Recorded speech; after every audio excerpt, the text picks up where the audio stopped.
Welcome to Liverpool Community Podcast. I'm your host, Chase Johnson Lynch. Like that American voice? Yeah. I do. And everything like that. Every time I do this, I kind of like feel more and more like a presenter. But either way you look at it, is that once again we are joined by interesting people from the community that I like to hear more about and I feel you like to hear more about. And I was going to do a play on words on their company name, but then I felt like, nah, it doesn't work.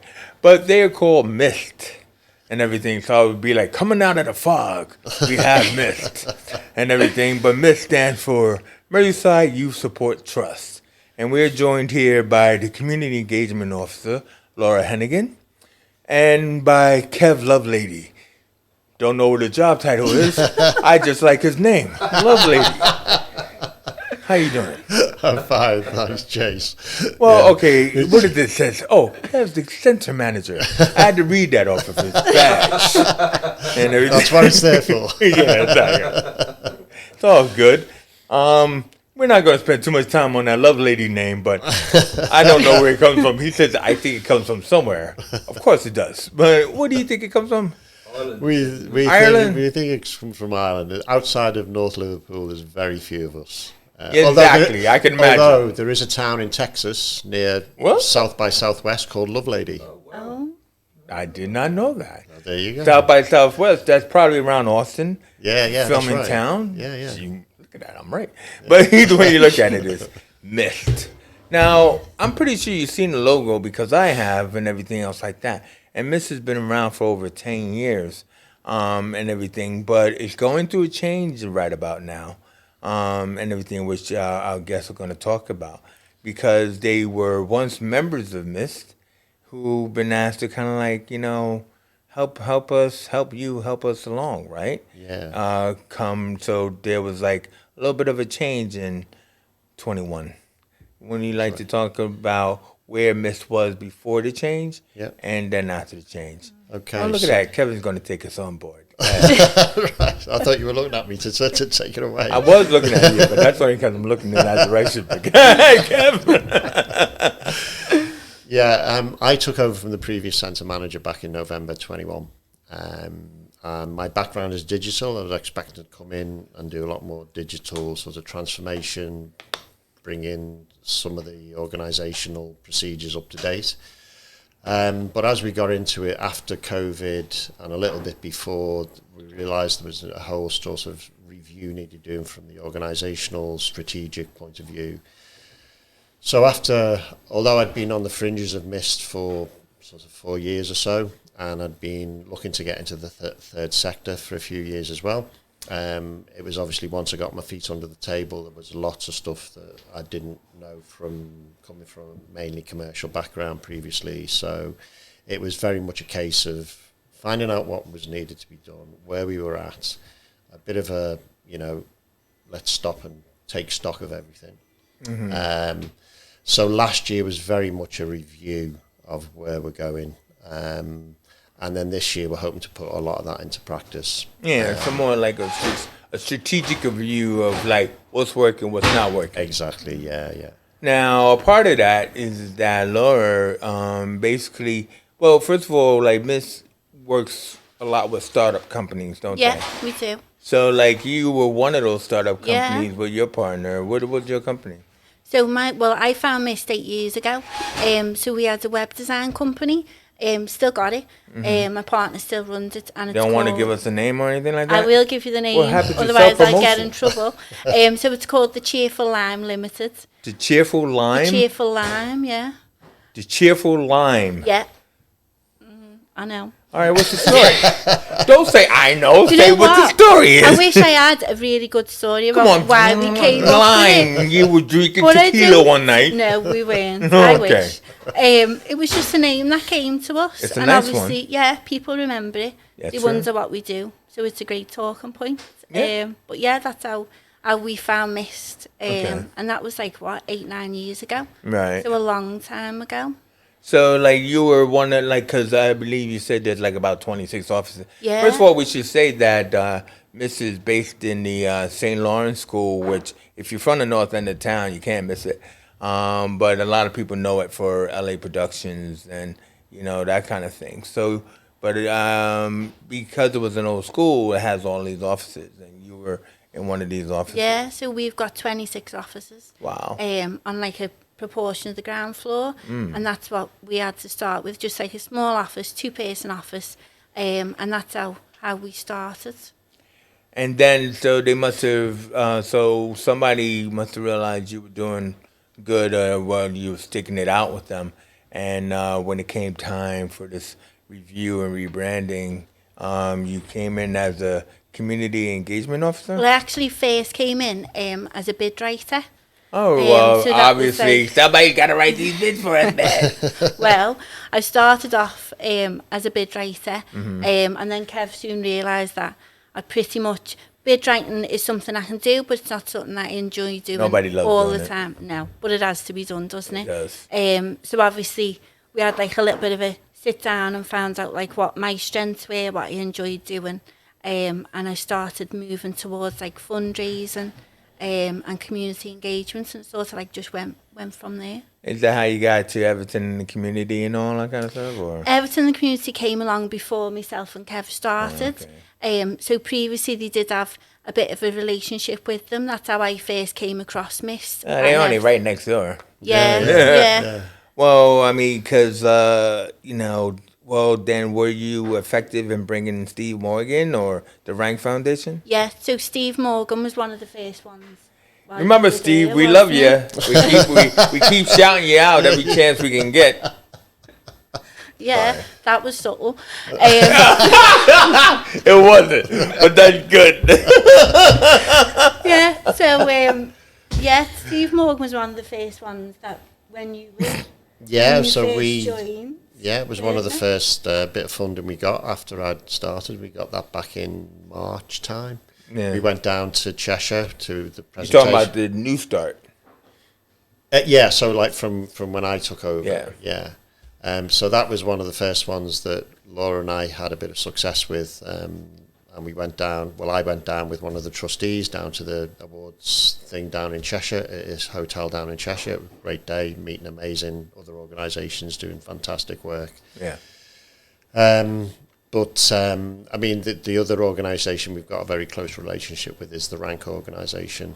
The Rank Foundation. You got to get it right. Yeah, Rank Foundation, which came out of the Rank organisation. So Okay, I'm sorry. that's okay. So that's an amazing story in itself. J.R. Rank, obviously, if in the sort of UK media world, he's got an amazing name. It was amazing to me because I always thought I was a big media fan and wasn't really totally aware of it. I mean, because you say that they're involved in cinema and everything like that. I like that logo looking kind of like the DreamWorks logo with the ripple and everything. Yeah. But, so they're a big organization. Yeah. I mean, did you approach them or they approach you? Or? So the Rank Foundation came out of when Mr. Rank died in 1972. It came out that he'd supported lots of kids who were promising kids who maybe had a little bit of a disadvantage, and he helped fund them anonymously through education into business. When he died, it all came out that he'd done this. They all got together and set up the Rank Foundation. Wow. To pay it forward, basically. Exactly. So they had a lot to do with the first youth support trust was London. I'm not sure what date it was. It was sort of mid-2000s, something like that. And then Merseyside was the second one. So again, Rank had a lot to do with the setting up of Merseyside. There were trustees on the board. Some of the first trustees on the board were Rank Fellows, as they call them. These people who have been sort of, helped through. And so Rank had a lot to do with the initial setup. They provided a lot of funding. They provided an amazing support through COVID to keep not only MYST going, but also making sure that we were able to support the existing businesses that were already in there. And then this last year, or the back end of last year, was when Rank was able to fund Laura going on, as Laura mentioned before, this Time to Shine programme. So she's now on our payroll. Well, she did mention it. She would have when I brought it up. Sorry. I have a whole list, bro. So I guess, Laura, see, that was the now coming up section. So let me go back. Go on. You're working with, well, initially, Miss was working with 18 to 35-year-olds and everything else like that. So pretty much young people coming out of school looking to set up their own business and supporting them in that way, as startups and stuff. But like basically through your experience, I don't think you've done it yet, but this is what you're looking at doing is lowering the age to 16, right? And you haven't done that yet, but that's what your plan is. So one of the issues that seemed to come to lowering the age was safeguarding. You want to talk about that? Yeah, so I think there was a bit of a reticence previously to go below 18 because of safeguarding issues. But as we looked into it, again, part of the review last year was that we looked at it, and Laura's kids, even in primary school, are doing enterprise days. So we know that, you know, that obviously with things like Dragon's Den, The Apprentice, all that sort of stuff, you know, it's got the whole enterprise thing has got a bit of a high profile at the moment. Exactly. So we just thought, we looked into it. We're never going to be in a room by ourselves with any vulnerable, people. There'll always be a support officer, whether that's a teacher, if we're going into other organisations where, you know, there's vulnerable people. We will never be by ourselves with them. So with the basic, you know, with the DBS check, we feel comfortable that we can go in and do what we do. But also too is that being in England, you know, like with the age laws around, like when you're 16, you can actually, you know, leave school and go to work. Start with. So why wait 2 years? Yeah. You know, hey, we love to help you in another 2 years, and that means they have 2 years to kind of like roam around and do absolutely nothing without the kind of support that you provide. Now, speaking of that support that you provide free workshops for these people to, let's say, start from a concept age of the idea and everything. So why don't you tell me a little bit about that, Laura? Like what you do. So the back end of last year, we got some funding from LCVS to run a number of in-person workshops. So these were the first ones that Kev and I have both done together.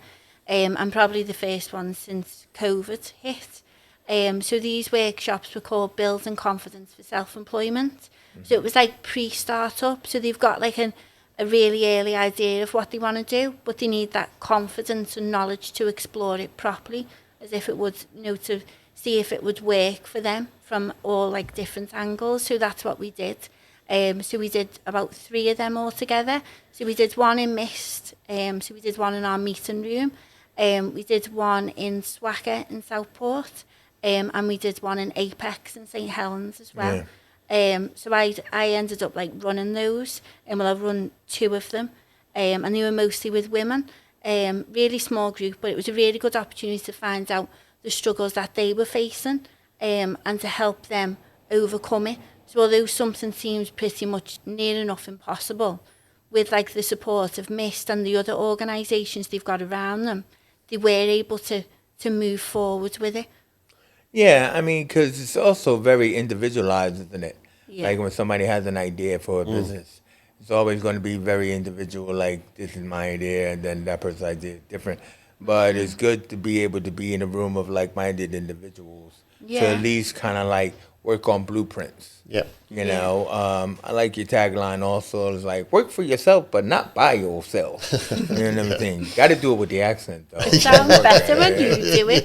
Yeah.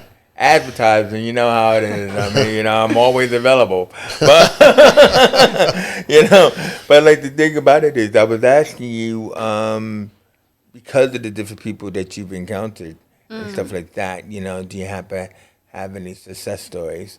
And it seems, you know, the couple you brought up are like food success stories. Yeah. Look at that. Look at them looking at me like I don't know what I'm talking about. I asked them the question only 5 minutes ago. So I wasn't sure whether you were going to go or... No, That's what it was. Yeah. That's what it was. Go on, you can do it. So yeah, there's an organisation called Steady Chefs who started out in in one of the Kirkdale offices. They are, But take us through, because you said you had them from the beginning. Yeah, so I mean, it was before our time. Well, Yeah. I mean, you may have known them, but I didn't know them. But they came in with this idea of wanting to basically do recruitment for the catering industry. So that they were very much office based initially, which is why obviously it suited them to be in Kirkdale. And then as they grew, they moved out. They got premises, and not only do they do recruitment now, they also do training for, sort of people with certain maybe disability needs or whatever. So they'll train up kids and people in general to go maybe look at catering as an option, which is amazing. Funnily enough, again coming back to it's funny enough in the catering industry again was another company called Indigo Greens, which was a vegan. Initially, they were doing vegan delivery. Again, they were based in a kitchen in Kirkdale, and then they became successful. Got premises on Queen's Drive, and they had not only the delivery, but they had a vegan cafe there as well. Wow. So that Called was Indigo Green. Indigo Greens, yeah. Which How long do you think it took them to do that? Yeah, but it wasn't long. I mean, obviously, that whole vegan, vegetarian arena is sort of, again, profiles being raised. Plant-based. Yeah. So I think they were only actually in the kitchen for maybe a year or so. Yeah, it was a short amount of time. It wasn't long, so they sort of moved fairly quickly. I mean, like, not to put you on the spot or anything, but I mean, like, that's kind of like the deal about businesses, isn't it? It's like, getting people to just sit around and discuss, like, competition, marketing, branding, and everything else like that, because, I mean, this whole plant-based products thing is only, like, about 2 years old. Yeah. Do you know what I mean? So it's kind of like, raw meat's next. Because it's already started, but but it's for some people. Yeah. You know what I mean? But I mean, like when they came to you and wanted to start a catering or food delivery or whatever, I mean, what is that? I mean, do you help and support around that, or do you, as far as ideas? Because that's what you said is more about building confidence and helping people with ideas. Yeah, and the ideas of it, and obviously, as you said, every startup business will be different. Yeah. And they'll have certain barriers that they need to overcome. So we'd probably work with them on like a one-to-one basis, so to find out what they need. And if it's not something that help them work the idea out. And if it's not something that MYST can provide, then we're in touch with other organisations that we can signpost to. Yeah, of course. Yeah. I mean, obviously, there's things that we're trying to put in place, like a pathway, which is all the generic stuff about setting up a business, which applies almost irrespective of the type of business you're going to run. But then, outside of those workshops, courses, there's an element of sitting down with the business on a one-to-one basis and finding out where they're at, what they need. And as Laura said, we can signpost off to, because, we haven't got all the skills. We will be bringing in people to run, a marketing course or a cash flow course, whatever, So although both of us have got, we both owned our own businesses. Yeah. We know one of the things I think I learned most was that you can't do everything yourself. Yeah. You have to, be brave enough almost. Well, sometimes it's always good to have a sounding board or bounce ideas off of. Yeah. Well, as you can see now, Kev, now we come up to the point that I want to come up with, which is Time to Shine Leadership Program and everything like that. So you want to tell us about that, Laura? Yeah. So Rand came into MYST at the back end of last year. A lady called Kai came in, and she's like head of programs, and she mentioned about the Time to Shine Leadership Program. So in the past, MYST has had Time to Shine leaders who've gone through the program over 12 months, and she mentioned that there was basically one last place available, and if I wanted it, if we thought it was a good idea, then I could apply for it. So I think we filled in the application form everything else, all the paperwork, and applied and had an interview within a week. So that week was quite a busy one, wasn't it? Yeah. So all that happened, I got accepted onto it. So I am now Community Engagement Officer. And next week, so what happens is it's a 12-month placement. So they take you through like a leadership program with other people all around the country. Wow. So it officially starts next week. There's a launch conference. So I'm going to Windermere for 2 days. I know, of all places. And I'm not very well travelled, and my sense of direction is terrible. So whether I get there or not remains to be seen, but I will try. So yeah, that's where I'm off next week for like the official launch of it. Nice. But then, because also in there, I have in there that we're going to talk a little bit about goals now, is that the mission, so to speak, if you choose to accept it, is to put MYST out there. Yeah, definitely. And everything, because basically MYST has been around, as we said, for like about 10 years, you know, but it kind of like, I wouldn't say hidden, like a hidden gem in that old school. Yeah. But it's just about like getting people to know that now is the time to, to access. Yeah. So one of those things is, like you said, one of those goals is to, is to become a social enterprise hub. Yeah, I mean, that's a long-term sort of... Is it? Yeah, well, I mean, if things go really well, it'd be amazing to get that off the ground quick. I mean... tell people what you mean by social enterprise. Yeah, so a social enterprise hub would be the businesses that we support and are in our centre are more purpose-led than just being there to...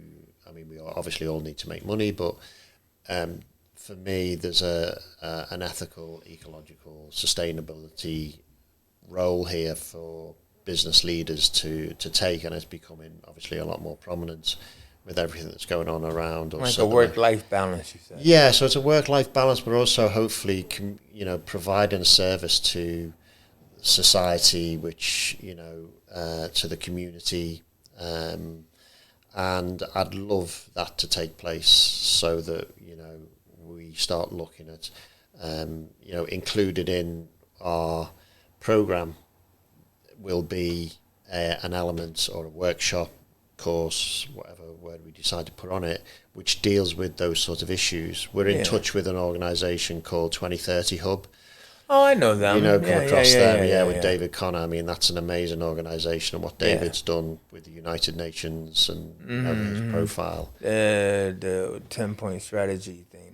Yeah, so there's all the sustainable development goals, so we need to pick up on, I think we've got about 5, which we will concentrate on as our organisation, out of those 17. And to be able to put that into place where people facing similar sort of social and community issues are clubbing together to use each other's resources. I mean, we've got 4 other non-profits already in the centre. And last year we did start trying to work together to look at what a non-profit organisation needs to do to grow and to be sustainable. I mean, that's what the whole thing is about, is building, not only getting a business to start up, but making sure it's on its way to being a sustainable business. Yeah. Yeah. Yeah, she didn't want to name those organizations. I don't know, secret to you. But, if you want to, I'd love to. It's not about me, man. It's about the organization, really. You know what I mean? You've been on TV before? No, forget it. Look at that. He's still not naming them. Yeah, so anyway, I will do. All right, I'll name them. So we've got a benefits advice organisation called FACE, which stands for Fight, Appeal, Challenge Everything. Nice. Okay. We've got an organisation called CELS, which deals with educating kids out of crime. Love these names. So CELS is, and they go round the Merseyside region with a trailer which is done out like a prison cell. Really? And they put them in a cell? Yeah, basically. This is what it's going to be like for you, kid. If you keep doing, keep doing what you're doing. Yeah. That's excellent. We've got a couple of, we've got an African arts charity in there who goes around schools across the UK doing African arts, food, culture, etc. Love that. We've got another BAME organisation which deals with mental health in the BAME communities. And that's called? Sorry? And that's called? That's called, it's quite a long one. It's called MBS. I'm not even going to attempt. It's a really long name, but it's called MBS. First of all, long name don't work, people. Just like, you know. Oh, right. So my man Phil feels that they need to come in. All right, yeah. Did you hear that long name? Yeah. And, all four. Yeah. all four. Yeah. They'd love to, I'm sure. Yeah. And stuff like that. See, now you see what happens once you name people and everything. It's a benefit because first of all, they get good names, they do good things, and nobody would have known. Yeah. I like to sell one. Yeah. And everything. So all right, last goal that you had was because when you were talking about lowering the age to 16 and everything, that you want to do work in schools. It's one of your goals. Yeah, I mean, because you were saying about you want to, be all about breaking the cycles. Yeah, so I think that is a big element for me because, if we can get into helping people look at other options rather than, if their whole environment is just, people on benefits, people, not really in, they may be in the gig economy type of thing, whereas you might get someone who's got an amazing idea but doesn't quite know where to go. And it's for me, there's two sides to that of touching, sort of getting in touch with these people early enough is to either not only inspire but to break cycles. Say, you don't have to come out and, the only option is to go and work for, I'm sure lots of people do enjoy working for Uber and Just Eat, but for me, it's not Tesco's. Yeah. That means they don't like it. So it's trying to break those cycles and inspire people to say, hey, I can do this. I mean, because the other thing I think is important to us is because obviously there's lots of organisations around Merseyside and elsewhere which are doing startup, self-employment. What I think we've tried to do is, or what we're trying to do is to change the language. So that tagline, work for yourself, not by yourself. Yeah. So if you go into some of these communities, you start saying enterprise. First of all, they're going to say, "What's enterprise?" Star Trek. Yeah. That's what I would say. I'm sorry. Yeah. So if we change the language slightly, to say, well, is your uncle or auntie, are they working as the are they an electrician or a joiner? They're working for themselves. You can do that with whatever whatever inspires you. Yeah, I mean, like the thing about it is, I think what the main thing about this interview and what you guys are doing is like letting people know that MYST is different. Yeah. And like your plans, short or long, are like for the benefit of where people are nowadays. I mean, 'cause especially even you being involved in digital support, you know how that must have been like about 5 years ago and stuff like that, where people just go into a place where there's a computer, do what you want, as opposed to setting up a website or, doing this or anything like that. People didn't even have those thoughts 5 years ago, really. Would you say that, Lauren? Yeah, I'd say so. But even it's stuff like from where we are in Kirkdale, like we've got like maps and stuff so we can see, like, what was it? It was the map that was like red and... Oh, yeah. So there's a big move at the moment for the impact of digital on communities. Yeah. And if there's been 2 or 3 studies done about the whole digital landscape, and literally MYST is in the middle of the map is sort of goes from dark red up to yellow, which is sort of, digital access is okay. Well, we're literally in a digital desert. I mean, besides ourselves, there's the Tourist Foundation have got on one of their, there's a Tourist Foundation housing estate just over the road from us. They've got a digital access point, but it's only for their residents, so there's not really public access. So we know there's a hell of a lot of work to be done in the Kirkdale/Walton county areas. Is this around where the rotunda is?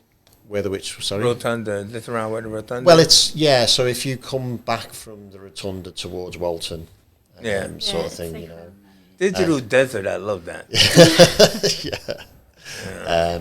So that's sort of, besides the community focus, which is obviously where Laura's going to play a big part, actually addressing that digital exclusion. Yeah. Because, you know, for example, the benefits advice people, you know, they're telling us all the time, everything now, you have to apply for your benefits, your universal credit, your PIP, everything's got to be done online. Yeah. Well, first, and there's three elements to that. One is obviously the skills to be able to do that. There's the broadband or mobile data to be able to do that, and there's the devices. You know, so we are looking at ways of hopefully enabling easier access to. You know, I mean, it's like I know we're coming to an end, but it's like that time in like around 2005 when they were first setting up the top-up boxes. You know, to try and get people, you know, into top-up boxes like TV. Yeah. And they provided like free top-up boxes that showcase sports and stuff like that. So they'll provide that in your home. So now it's like providing people probably with tablets. You know what I mean? Just getting them to be more digitally aware or online awareness and everything else like that. You agree, wouldn't you? Yeah. And I think my sort of analogy is that if you think about when the internet first took off, you had cyber cafes, internet cafes, and it was mainly geeks, nerds, and whatever going into those. People like myself. Yeah, like me. Yeah, I know. But now it's almost like we need to reinvent that because the internet is almost like a utility. You know, so It is there's definitely electricity, gas, phone, etc. You know, so we have to, I think, reimagine those cyber cafes in a different way that it's not, you know, it's accessible to people who maybe, obviously with the cost of living crisis, it's becoming more and more difficult for people to, you know, address those things. Yeah. Well, you gotta imagine there's a bunch of fear in that as well, man, because that's just jacking people in more. I mean, like now, there are a lot of people that are cyber cafes without being cyber cafes because it cuts down on the communication of human interaction. But I do understand what you mean as far as the needs of supporting people and what they do. And mainly, hopefully, that's what people will get out of this, is that MYST is changed, and that's what you're here to do, is to support people and encouraging them to do more, be more, and everything else like that, you know. And so I would like to thank, you know, Laura Hennigan and Kev Lovelady, you know, for coming in to tell us more about the changes or the new rebranding of MYST and everything, you know. And it's not just Kirkdale, because you service other areas as well. Yeah, don't so you? it's all around. North Liverpool. Yeah, it's kind of like that song. It's Christmas is all around. I'm not gonna do the Bill Nighy thing, no. But you know what I'm talking about. I love that song. But either way you look at it, thank you for joining us here today. Thank you. And everything. And I'm Chase Johnson Lynch, and you've been watching the Liverpool Community Podcast. And you know what? We out of here. Okay.